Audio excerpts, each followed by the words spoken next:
बतायो फ़क़ीर सदाई हूंदो हो सफ़र ते, कॾहिं कॾहिं त महीननि जा महीना बि लॻी वेंदा हुअसि। सो माणस संदसि गाराणे में पई गरंदी हुई।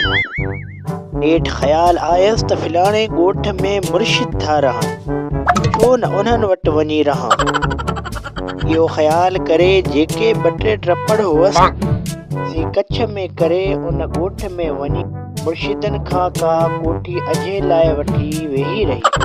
बतायो जो ॻोठ में अचे त माणस त हुई कान। पुछा कयईं त माण्हुनि चयो त फिलाणे ॻोठ ऐं पाड़े में सैयदनि वटि वञी रही आहे। इहो ॿुधी वतायो फ़क़ीर अची वठी भॻो जी माउ खे ॻोल्हे लधाई। पुछा कयईं त अमा तूं हिते छो अची हली आई आहीं?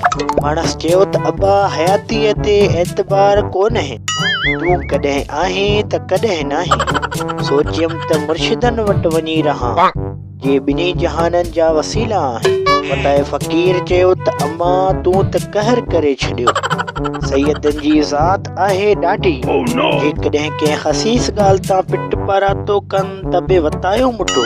जे वतायो जज़ब में अची सैयदनि खे कुझु चई विझे तॾहिं बि वतायो मुठो।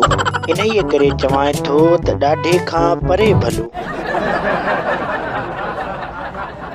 दोस्तों जेकॾहिं असांजा वीडियो अव्हांखे पसंदि अचनि था त वीडियो खे लाइक ऐं शेयर कंदा ऐं चैनल खे सब्सक्राइब ज़रूरु कंदा। महिरबानी।